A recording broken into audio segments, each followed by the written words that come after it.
Olá pessoal, sejam bem-vindos ao canal SP Polio.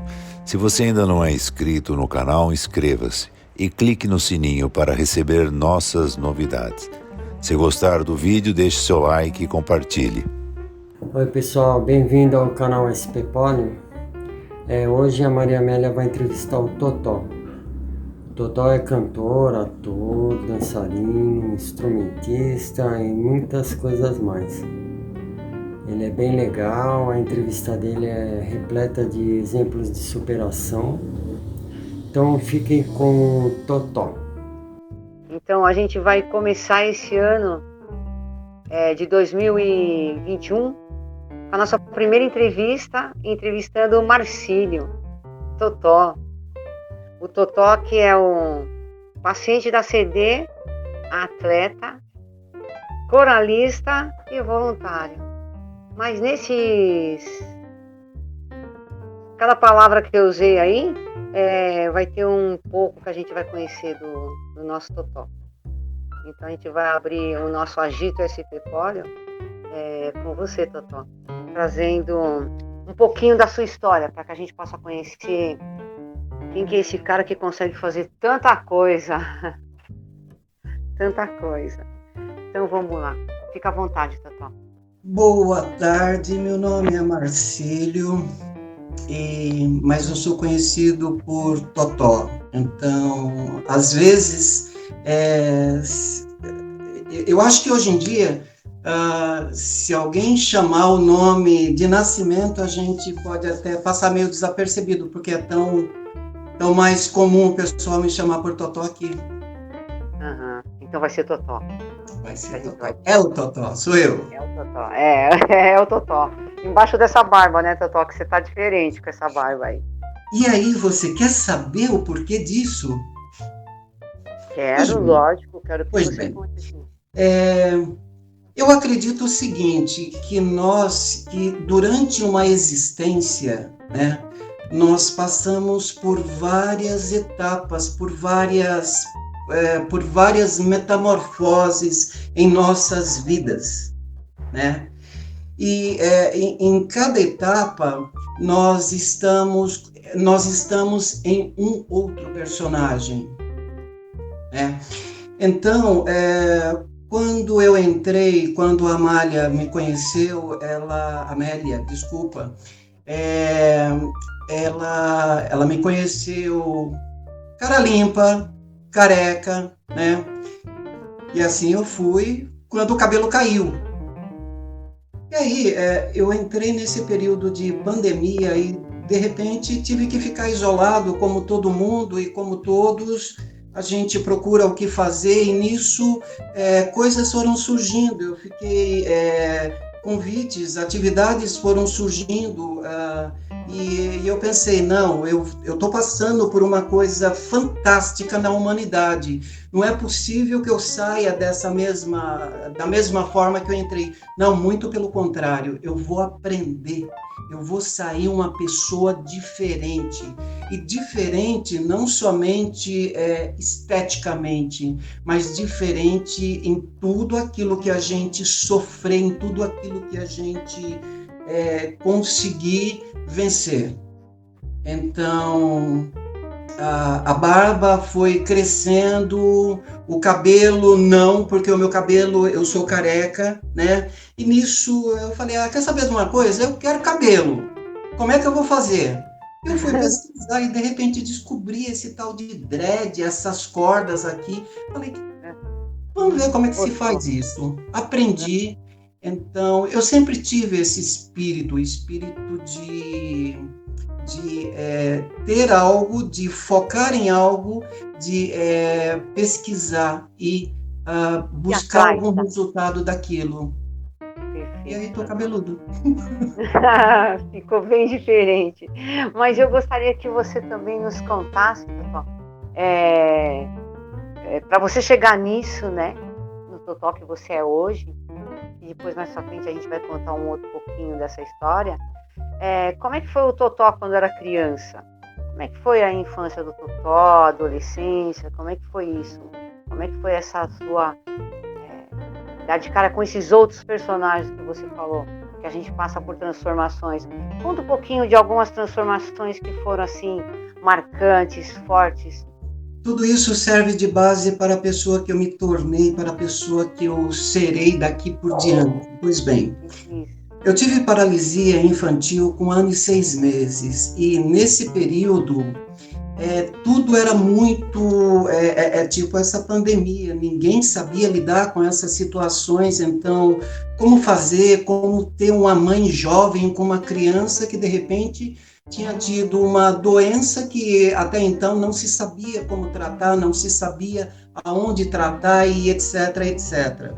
Eu sei que, resumindo, a minha mãe ela teve muitas dificuldades com isso e chegou ao ponto dela vir para São Paulo, porque eu sou nascido em Caruaru, eu sou de Caruaru, Pernambuco, né?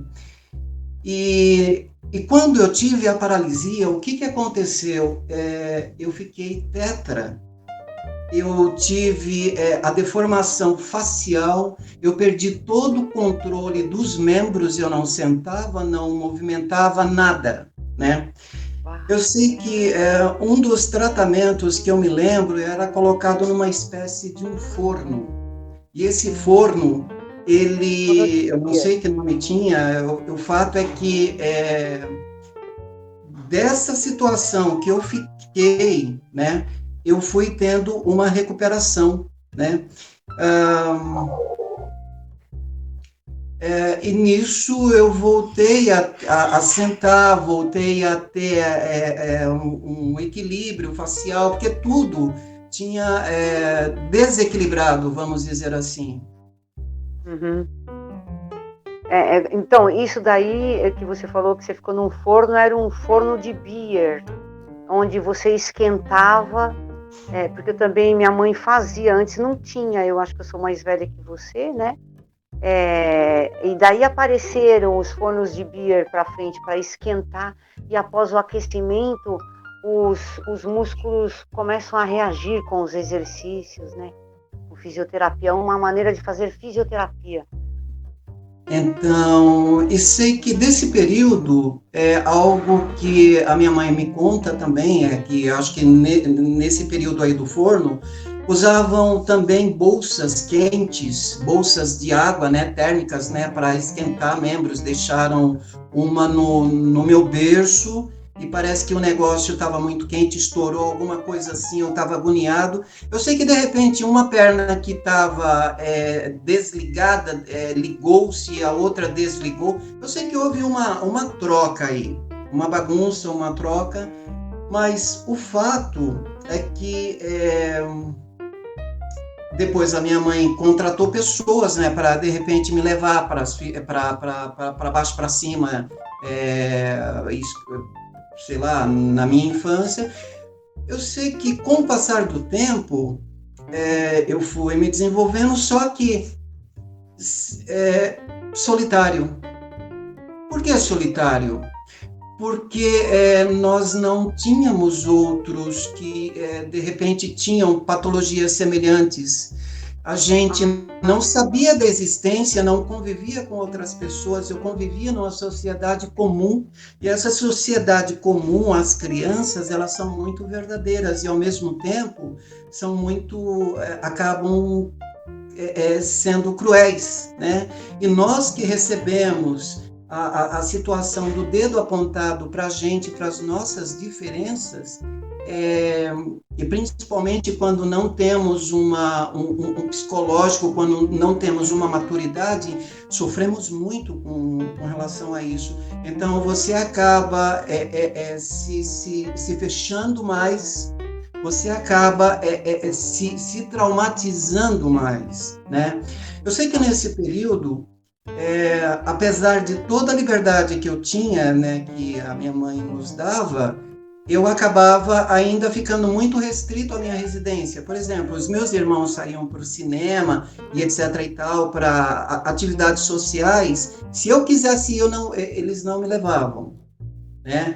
Então, e aí eu ficava mais restrito à minha residência. E nisso de ficar restrito, a gente foi tendo aquela educação da comunicação, dos meios de comunicação. Ou seja, eu assistia muito filme. E nesses filmes que eu assistia, né, que eu gostava de assistir, fosse romance, fosse musicais, principalmente musicais, shows, etc, etc, eu me encantei com a música. Então, uma das coisas que eu tenho certeza, que eu tive certeza e passei uma vida inteira com essa certeza, é que eu seria um cantor, né? Então, que a minha sina hoje em dia seria ser um cantor. E então, eu assistia muitos musicais e por aí foi. E aí, chegou a fase da adolescência, né? Posso? Pode, lógico. Na fase da adolescência, a gente está na escola e a gente está naquelas situações de sonhos, de paixões também, de planos, né? E, de repente, chega um momento que você vai para o mercado de trabalho.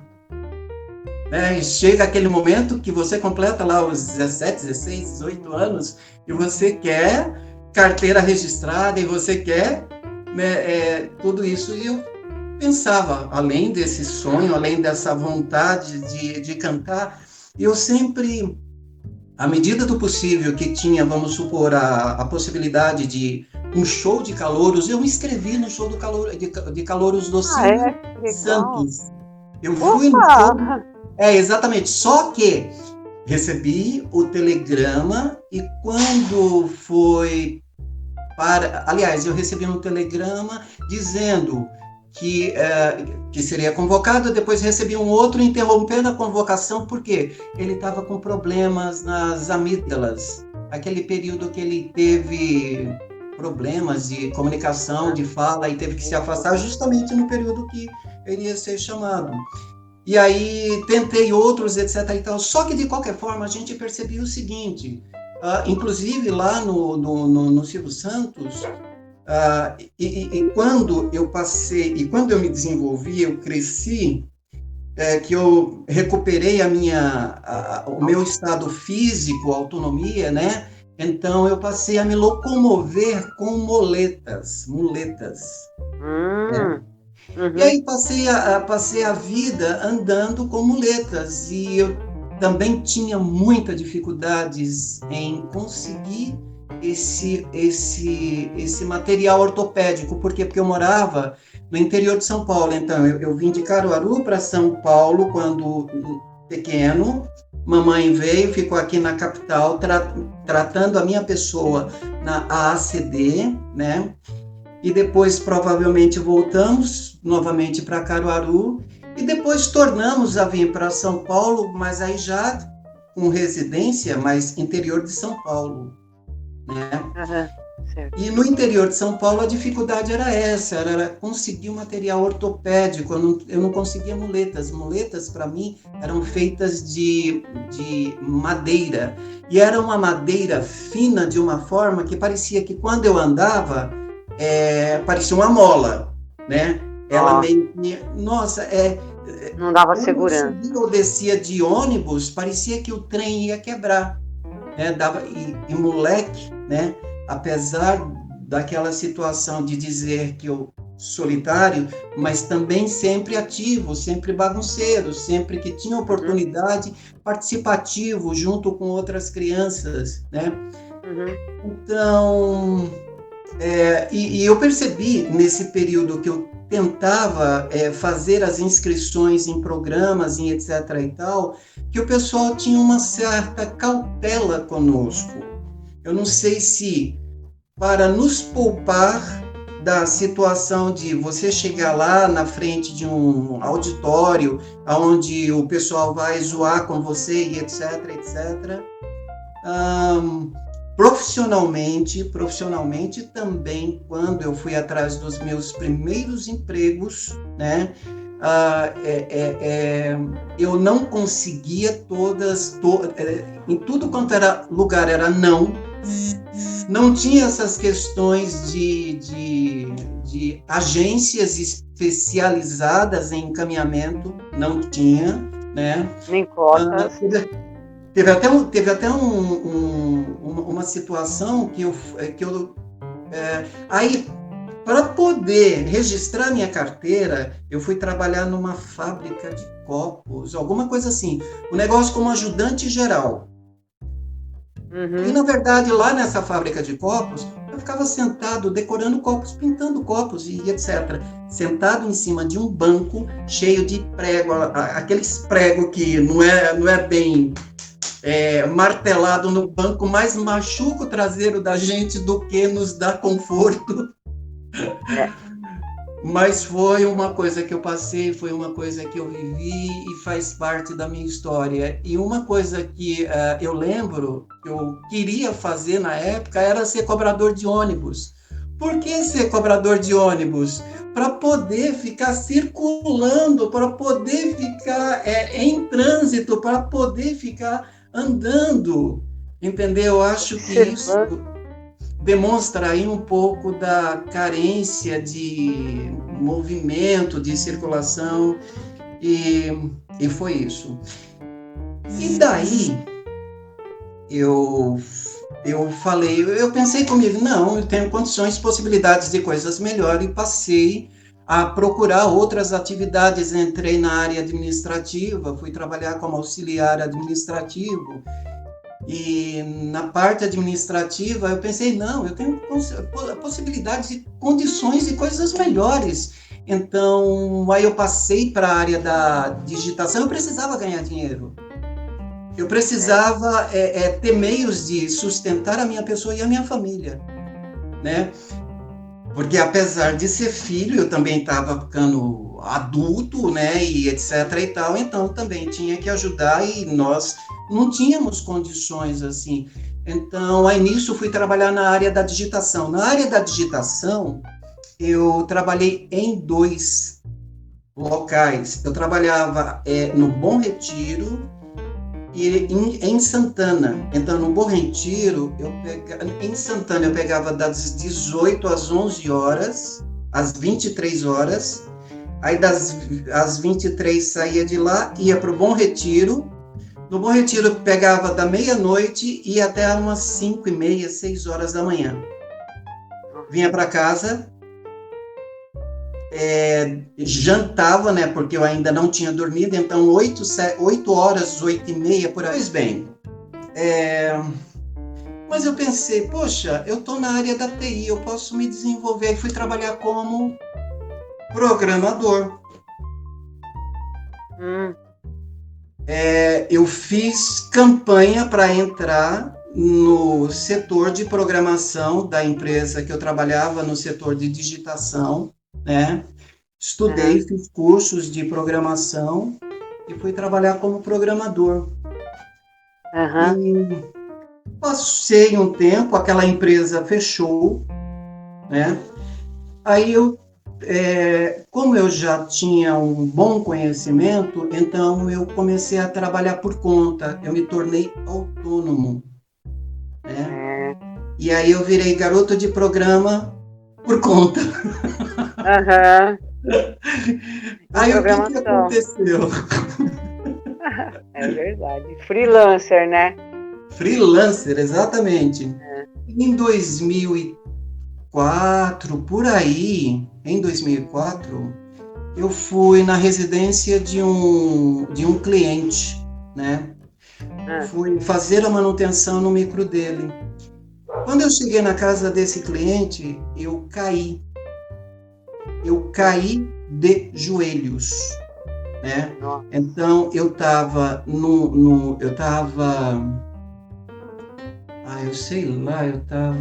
não lembro mais o bairro, mas eu estava num bairro nobre aqui de São Paulo, né?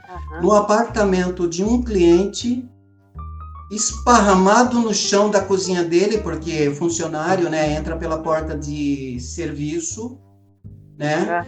Então, esparramado no apartamento dele, aguardando o socorro que veio, me colocou numa maca, me leva para o Hospital São Paulo. Aí lá no Hospital São Paulo, quando sou recebido lá, eu só escuto um enfermeiro que estava me recebendo dizer assim: chegou mais um. Ah, meu Deus. E uma garoa, a chuva caindo em cima assim da gente, mas é uma situação. A partir desse momento, o que aconteceu? Aconteceu uma chaveada, né? Então, eu tive o meu papel na infância, eu tive um personagem na infância, na adolescência, na juventude, e a partir do momento da fratura, surgiu outra situação, na qual eu levei 3 anos para me recuperar, né? Para conseguir novamente ficar em pé, para conseguir voltar a ficar em pé numa perna e apoiado nas minhas muletas, né? Preciso fazer cirurgia, preciso fazer acompanhamento na ACD. Para mim, foi praticamente impossível, porque eu moro em Ferraz de Vasconcelos atualmente, né? E na época também, né? Então, o deslocamento daqui para a ACD, muito distante, e eu não tive, vamos supor assim, uma estrutura, né? Eu sei que, resumindo, 3 anos. 3 anos para essa recuperação. A ACD, ela me orienta, ela me indica que eu tenho que fazer fisioterapia, mas eu não... E a fisioterapia seria lá, seria alguma coisa de piscina. Eu sei que, resumindo, eu falei, olha, eu não posso, né? Mas, em contrapartida, eu consegui aqui em Suzano, eu consegui aqui pela minha região. E nessa situação que eu consegui aqui pela minha região, eu comecei a fazer natação. E essa natação foi me ajudando. Só que na minha turma existia uma moça que era para-atleta. Eu fiquei pensando assim, olha, o que é isso? O que é ser para-atleta? Mas se aquela pessoa ali faz, eu também posso fazer. Eu comecei a nadar, mas eu não nadava mais de uma forma que era uma pessoa que estava fazendo uma reabilitação. Eu nadava com a intenção de me exibir. Eu queria que me vissem, eu queria que notassem as minhas possibilidades, né? E eu acho que eu fiz a coisa certa, porque eu me coloquei na vitrine e alguém falou, aquele cara ali, ele tem potencial para ser para-atleta. E aí eu fui solicitado como para-atleta. Então eu entrei na equipe. Quer que eu continue? Lógico, agora que começou a ficar emocionante. Então você já contou uma parte aí. Para-atleta da CD. Para-atleta da CD em natação, Totó? Na natação, exatamente. E nessa situação que eu entrei na parte esportiva, eu comecei a ter uma resposta física, né? Como eu tinha passado 3 anos parado, eu tinha perdido um pouco do meu condicionamento, só que eu ainda continuava com bom condicionamento, porque a pessoa que anda com muletas, ela tem assim uma estrutura aqui em cima forte, né? Pois bem, o que acontece? Eu começo a ir na ACD, eu começo a passar na ACD periodicamente, e os médicos lá me prescrevem uma cadeira de rodas, né? Quando me prescreveram a cadeira de rodas, porque disseram assim para mim, Marcílio, essa estrutura dos teus ombros está cansada, ela foi exaustivamente abusada, né? Usada. Então, o que é mais indicado para você é o uso de cadeira de rodas. Eu, no primeiro momento, pensei comigo, porque o deficiente, ele tem conhecimento, infelizmente, né? Porque também nós não temos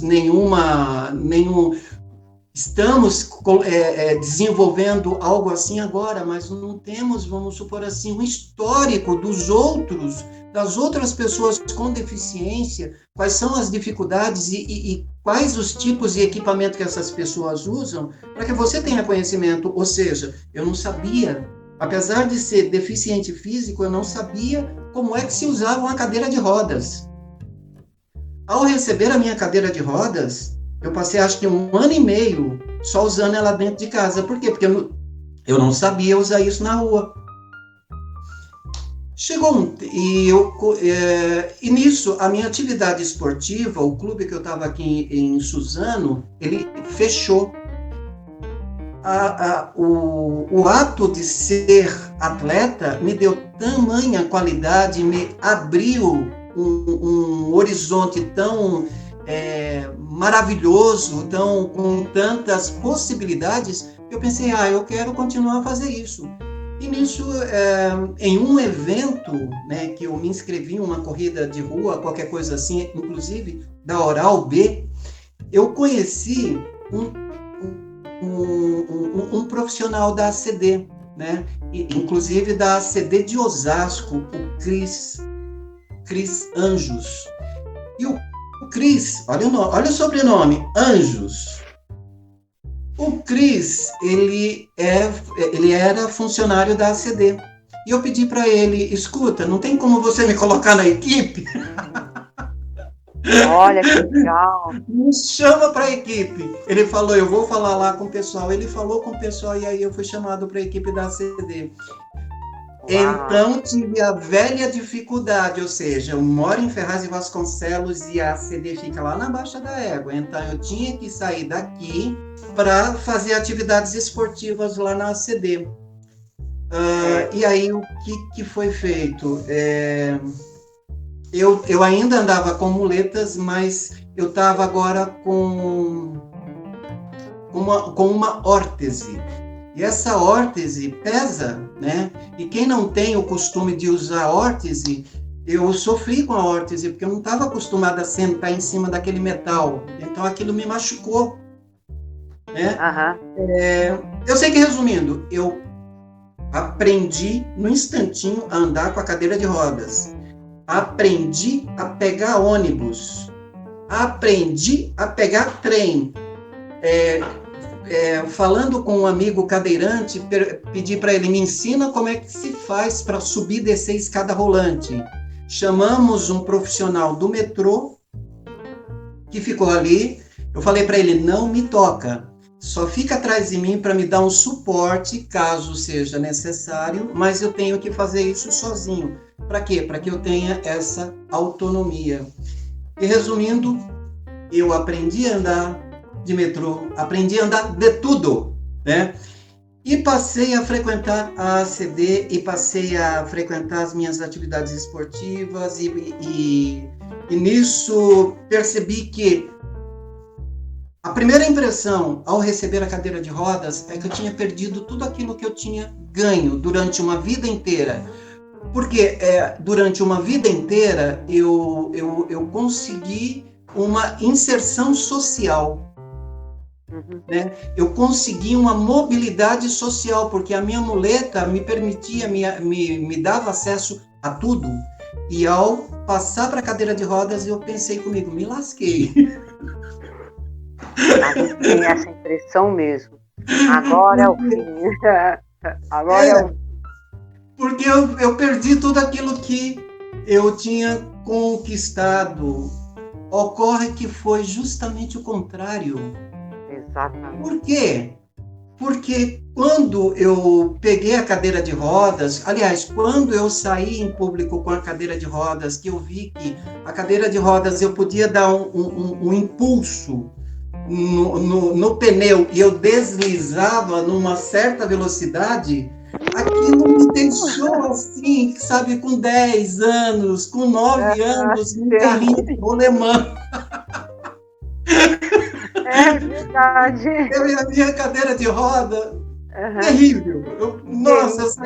Eu saía zanzando, saía correndo. Então, eu percebi que o fator cadeira de rodas, No meu caso, como eu tenho mobilidade, membros superiores, eu tenho firmeza no tronco, né? Eu tenho o controle dessa parte, a cadeira de rodas ela veio me acrescentar, ela me auxiliou, ela me favoreceu. Quando os médicos eles me prescreveram, eles me disseram, você terá mais qualidade de vida. Realmente, eu passei a fazer muito mais coisas e foi justamente nesse período que eu também voltei, fiz faculdade, aí comecei a fazer todas essas atividades que eu descrevi para você, onde eu participo de alguns grupos, né? Conta pra gente. Quero, conta pra gente, para o pessoal saber. O que você está falando é lindo, Totó, porque muita gente vê a cadeira como se fosse a maior das limitações. E algumas pessoas, como você falou, aí eu também vejo dessa forma, ela deu asas para mim, a cadeira. Ela permite que eu faça também coisas que eu não fazia. Como você falou, então é bonito ver isso que você está falando. Mas conta pra gente essa outra parte, porque o Totó não fez só isso de pegar a cadeira e agora eu vou enfrentar o mundo. Conta mais, Totó. Aí o que aconteceu? Eu percebi velocidade, eu percebi que eu conseguia ter um deslocamento mais rápido. Quando eu estou transitando pelo metrô, se eu sou uma pessoa comum, se eu sou uma pessoa que anda e me vejo passar, eu ficaria com inveja de mim. Por quê? Porque eu me desloco muito rápido. E olha que a minha cadeira, ela não é motorizada, ela é uma cadeira manual. Eu tenho até, dependendo, eu já andei lateral a outras cadeiras motorizadas e a minha tinha um desempenho, não sei, mas eu acabava sendo mais rápido. Com certeza. Então, resumindo, eu fui atrás do quê? Daquilo que eu sempre gostei, desse lado artístico, né? Então, eu tive a qualidade de vida pelo lado esportivo, né? O lado esportivo, ele me deu, o meu corpo passou a me dar resposta, né? E nisso eu comecei a fazer escola de música. Entrei na escola de música do estado de São Paulo, Tom Jobim, que fica ali do lado da Estação da Luz, e comecei a fazer cursos teóricos de música, comecei a participar de um coral lá, né? Um coral profissional, um coral sério. E nisso foram me convidando para participar de outros corais, do coral da ACD, do coral do Sírio-Libanês, do coral da H-Cor. Chegou um tempo que eu estava em 4 corais, né? Isso me dava um desespero, por quê? Você tem que cumprir com as obrigações de cada um. E cada coro, nós não temos fronteira.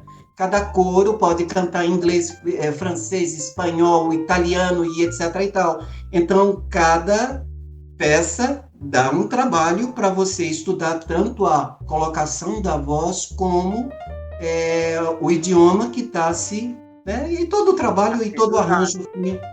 Resumindo, no final das contas, acabei ficando com 3. Hoje eu sou da ACD, do HCOR e do Sírio-Libanês, né? E no Sírio-Libanês ainda também participo cantando em uma banda de música. Não bastava isso, né? Nesse período da pandemia, eu estou aqui na minha casa lavando a minha louça, né? Porque minha mãe fala assim, ó, a louça é sua. Eu faço a comida, mas a louça é sua. Eu estou lavando a louça e de repente eu recebo uma ligação de um rapaz no qual eu participei de um projeto chamado Do Singular ao Plural. Esse projeto foi uma peça que unia pessoas com diversidades, né, e com deficiências, né, diferentes, né, aonde queria o quê? Abrir espaço para quem? Para nós, abrir espaço para todos. E esse projeto aconteceu em 2019, onde nós apresentamos no Bibi Ferreira e no outro também que tem o sobrenome de Ferreira, esqueci o nome. Acho que é Procópio Ferreira, alguma coisa assim. Ferreira. 2019 foi isso. Eu estou lavando a minha louça, esse rapaz ele me liga. Totó, oi André. Totó, eu estou te ligando porque nós vamos ter o projeto, vamos ter a sequência do projeto agora em 2021, né? Legal. Aí eu falei, mas sequência do quê? Do projeto do singular ao plural, nós vamos fazer uma peça chamada O Pequeno Príncipe, uma versão brasileira. E eu quero você no projeto. Eu falei, mas André, eu sou uma pessoa de risco, né? Então, eu tive pneumonia em 2016 e tenho algumas sequelas, inclusive, desse período foi que eu passei a investigar a síndrome pós-pólio e assim por diante. E aí eu respondi para esse rapaz, André, eu tenho essa sequela, eu não posso me expor, eu não posso estar ainda em atividade. Seguiremos todos os protocolos, os ensaios serão híbridos, né? Tanto pode ser virtual como presencial, etc, etc.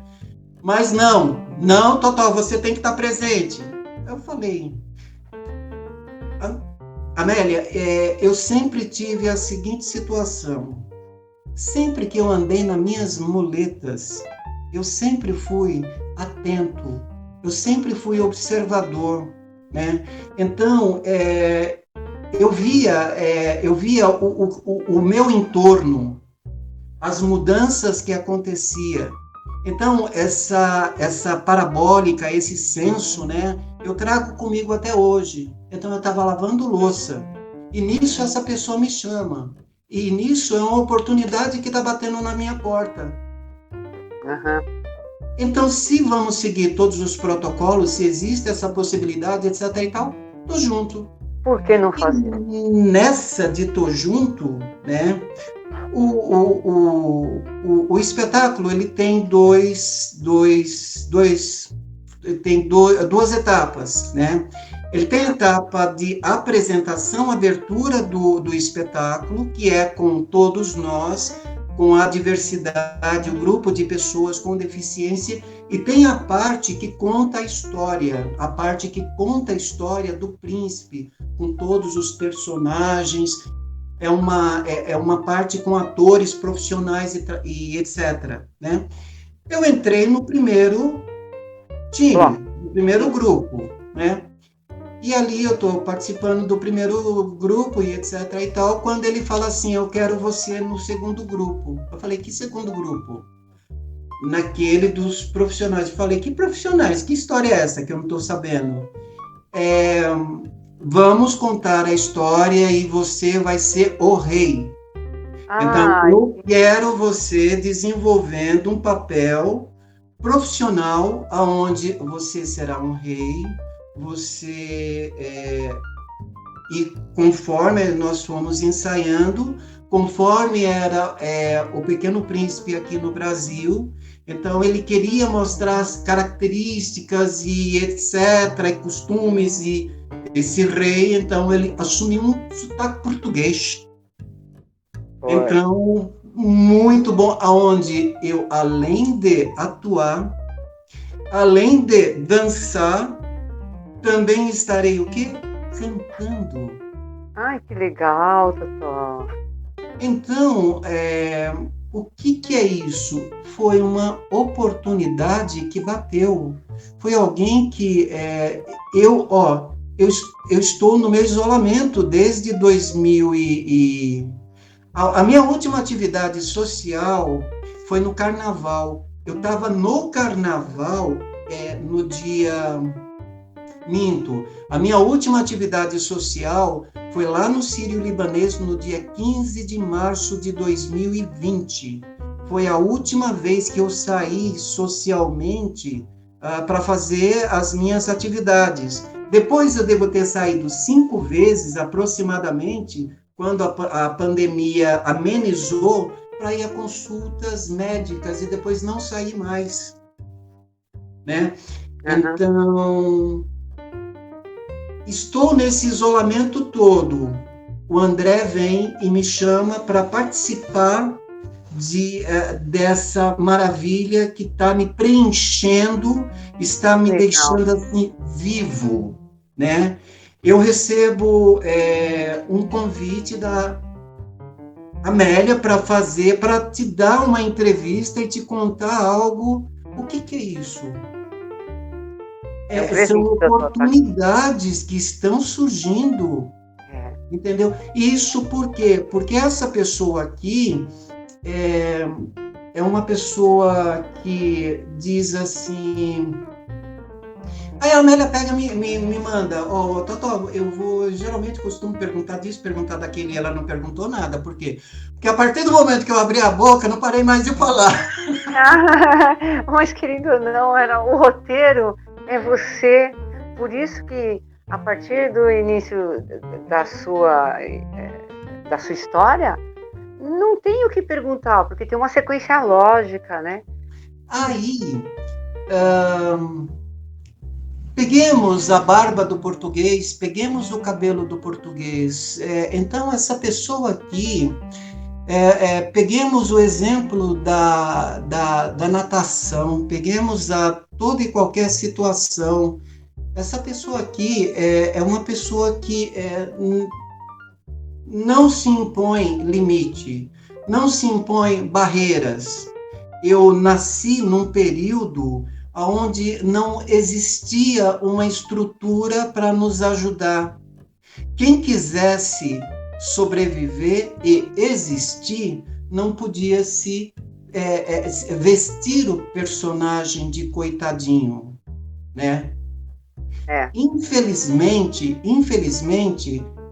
os pais, nossos pais, né, que nos formaram, né, alguns até podem ter tratado seus filhos de uma forma protetora como coitadinhos, né? E aqueles que se deixaram, que receberam essa mensagem e assumiram esse papel de coitadinhos, eles sofreram mais, também sobreviveram, mas sofreram mais, né? E no meu caso, eu pensei assim, poxa, o que pode ser maior do que eu é somente a minha vontade. O obstáculo maior que pode existir é o que a minha vontade colocar. Eu quero ter cabelo? Pô, eu vou pesquisar. Pesquisei, achei isso daqui, eu fiz. Como é que faz isso? Eu vou lá e procuro descobrir o que eu preciso para fazer isso, né? Então, eu sou uma pessoa que, quando eu vejo algo que eu tenho uma determinação naquilo, a gente procura desenvolver, a gente procura... E as pessoas que conhecem essa pessoa, Totó? Aliás, o Totó passou a existir a partir do momento que eu fui para a ACD. Porque lá na ACD eu também eu ajudava as pessoas na piscina. Como eu nadava melhor e etc., tinha mais mobilidade, ajudava aqueles que estavam entrando pela primeira vez na água. E a gente trabalhava com crianças, né? E as crianças tinham meio que um pouco de dificuldade de falar tio Marcílio. Aí eu falava assim, não, pode me chamar por Totó, me chama por Totó. Totó, mas Totó é nome de cachorro.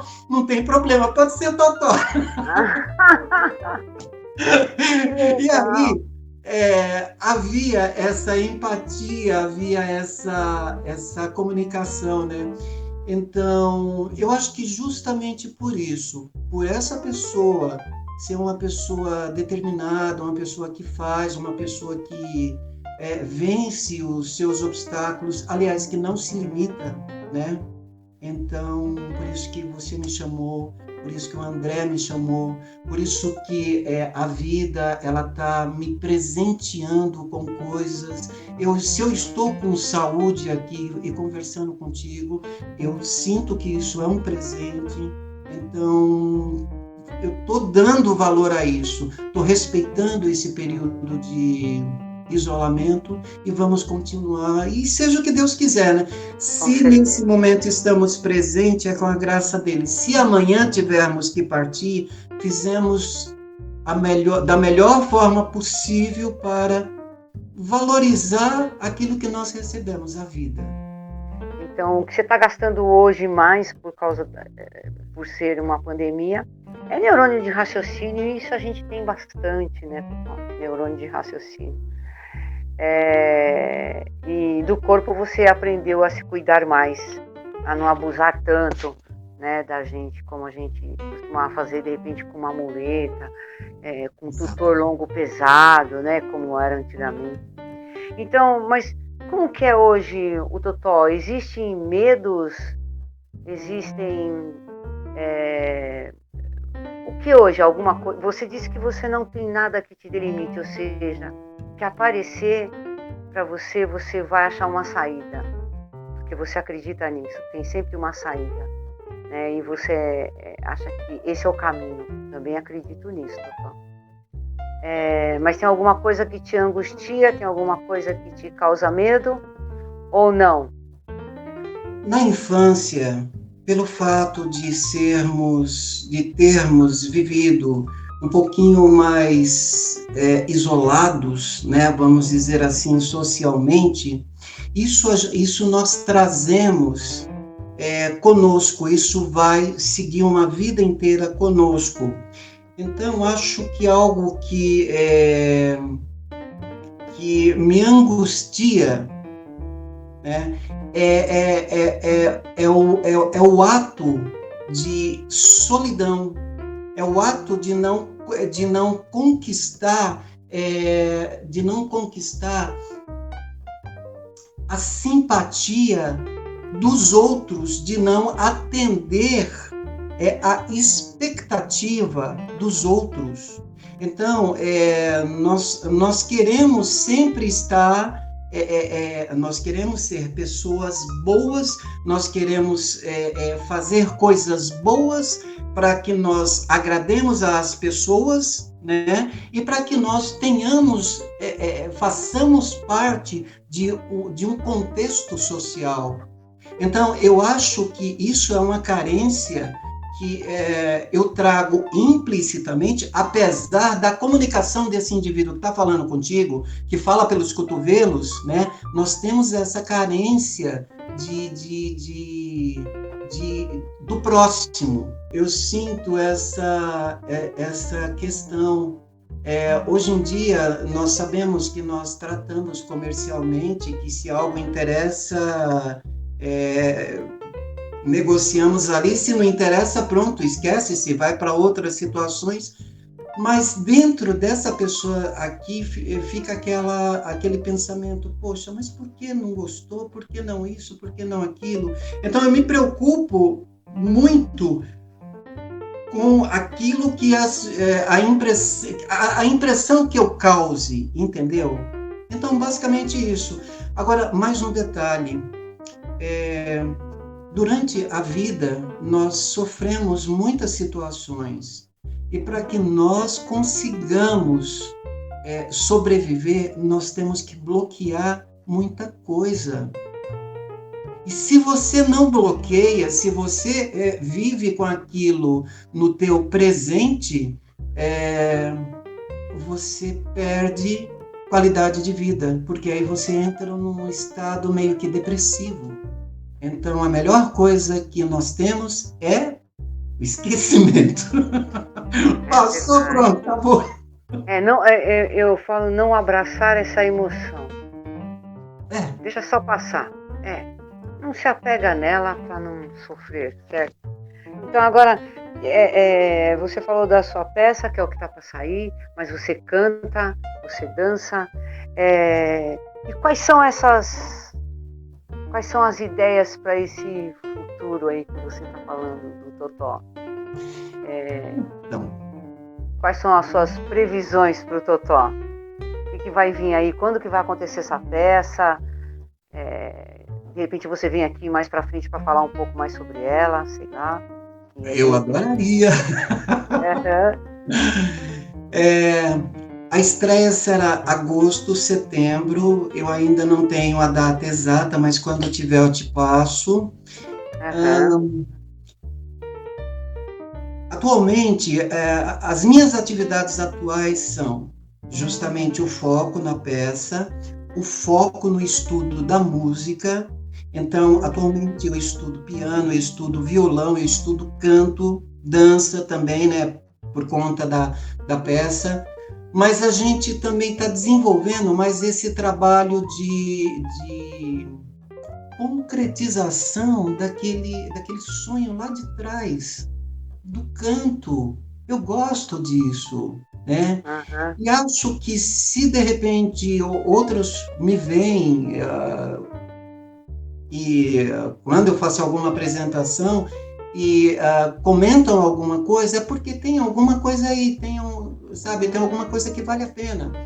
Então, resumindo, eu tenho trabalhado esse lado, eu tenho trabalhado essa parte, eu tenho desenvolvido isso. E quando você estuda, aí você fala assim, eu preciso estudar um pouquinho mais aqui, um pouquinho mais ali, porque você quer melhorar cada vez mais. Então, o fato de estar tocando um instrumento, eu quero cantar e me acompanhar, seja no violão, seja no piano. Então, e esse período pandêmico, no qual eu estou há quase 2 anos reclusos, né? É um período que eu me voltei justamente para isso. Quando eu quebrei a perna, foi um período que eu me voltei justamente para o meu eu, para a minha pessoa, porque até então, Aham. naquele período, eu tinha o foco pelo lado profissional, né? Certo. Então, a minha perspectiva é deixar fluir, né? Deixar a natureza se manifestar, trazer a nossa ótica da vida, né? A nossa visão de coisa boa que existe na vida, apesar da perna quebrada, apesar do tombo, é, é, é, é, apesar de tudo. Como diz o Chico Buarque, apesar de você, amanhã há de ser outro dia. É isso aí. Obrigado pela canja. Então, certo, Totó. E o que você gostaria de. Fora tudo isso que você falou, meu amigo, que eu adorei. A nossa conversa está sendo uma delícia, uma demonstração de coragem, né? De não parar porque apareceu uma adversidade, e sim tentar usar esse lado artístico nato, né? De como que eu vou passar por isso, como que eu pulo isso aí, ou como que eu faço para dar um jeito de sair daqui. E a gente sabe que a gente acha quando a gente quer, né, Totó? Então, o que você diria para essas pessoas? Que eu sei que você disse que é uma delícia poder ajudar as pessoas a, a observar ao redor dela que pode ter muitas oportunidades, como você está se dedicando para a música, para o estudo, né, nessa pandemia. O que você pode dar de dicas assim para fazer durante essa pandemia, ou final de pandemia, ou horas livres, para que a pessoa possa resgatar esse lado de coragem de atravessar os obstáculos que É, você tem? eu vejo o seguinte na minha trajetória, como eu cheguei a mencionar para ti, em cada tempo, né, nós somos atores, né?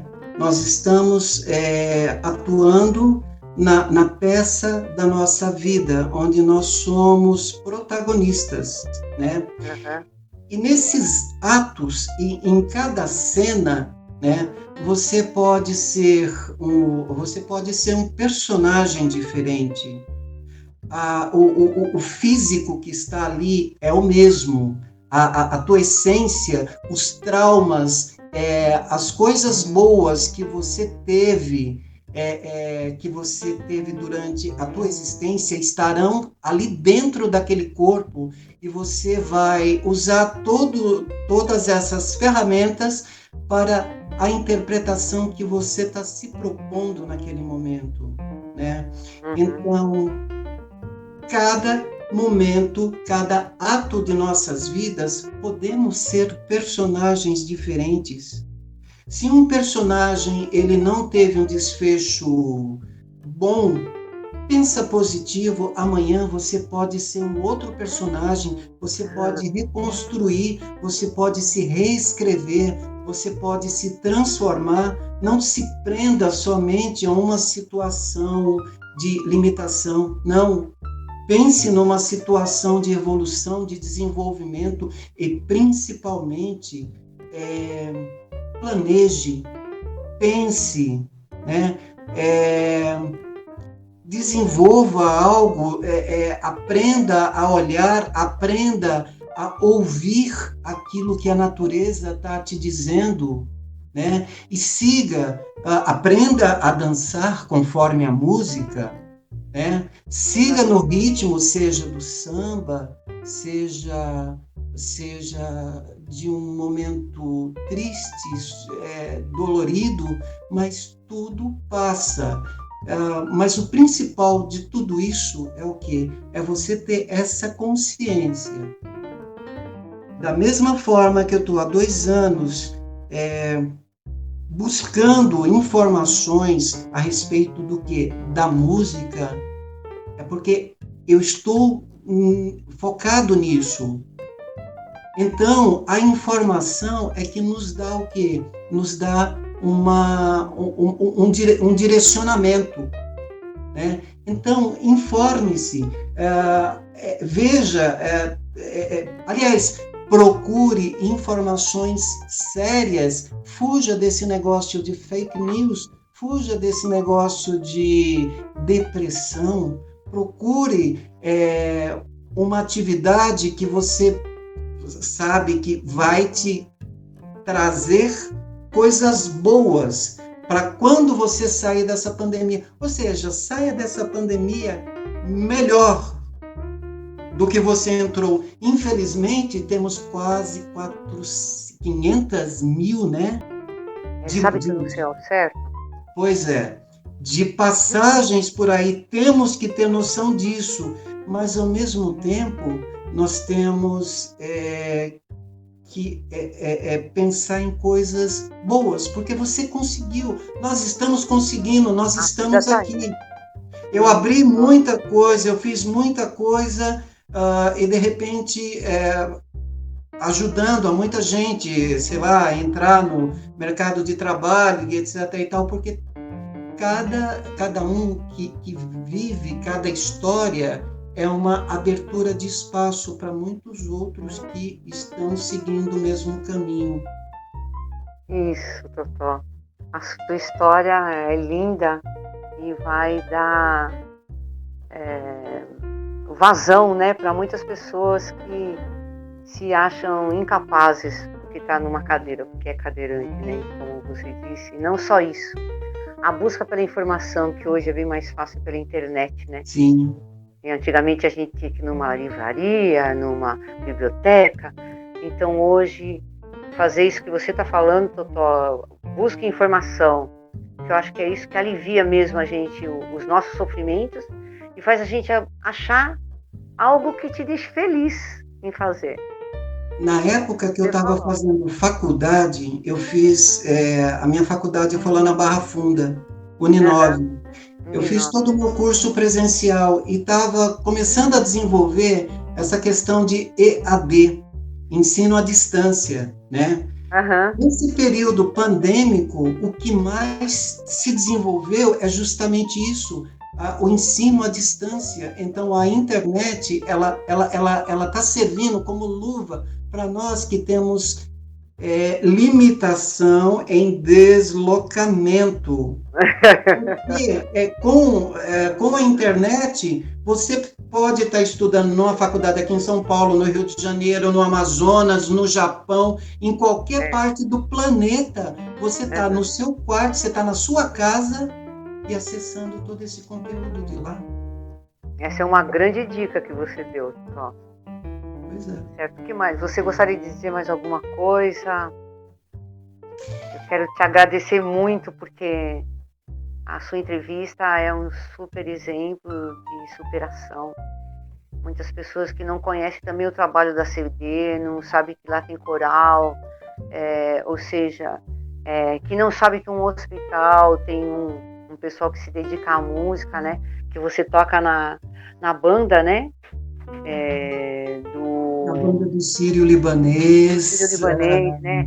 Eu não imaginava que tinha uma banda, entendeu? E que tinha música, e que tinha um coral, ou seja, apesar de viver tanto tempo dentro de hospital, a gente tem muita coisa que a gente não sabe que é feito, né? E que pode dar oportunidade para muitos outros. Não só nos hospitais, mas até fazer coral ou cantar ou estudar, como você falou, pela internet, né? Que hoje tem essa facilidade.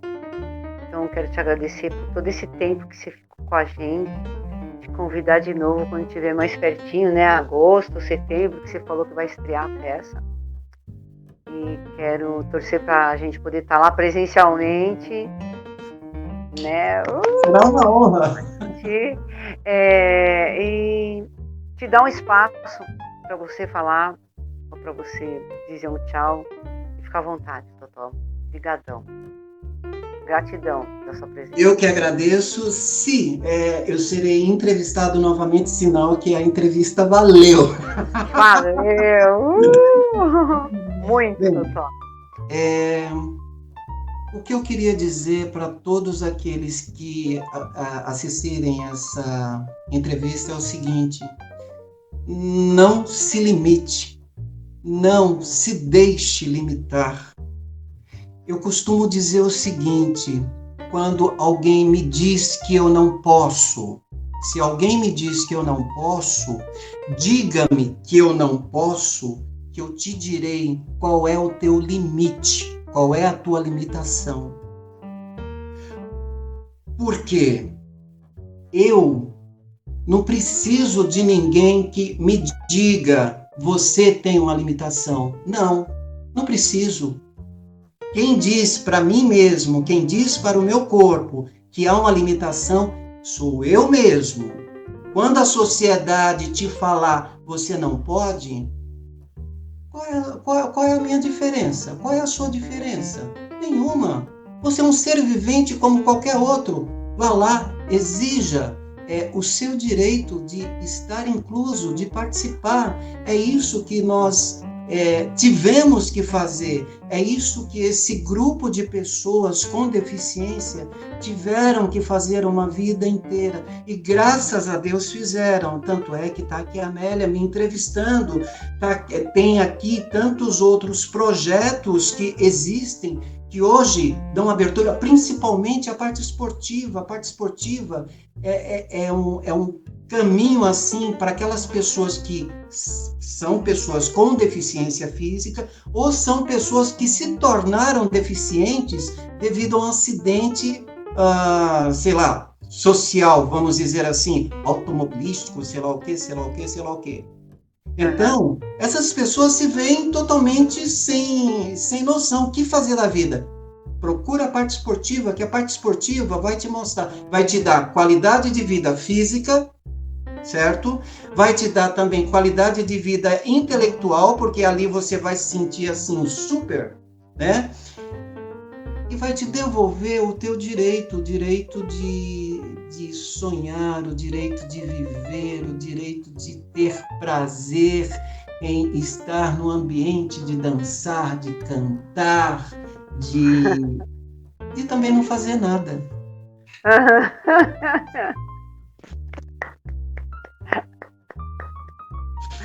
Tá certo, Totó. Nossa, super obrigada. Adorei a entrevista. O novo visual, rei. As referências. Eu te dou uma ordem.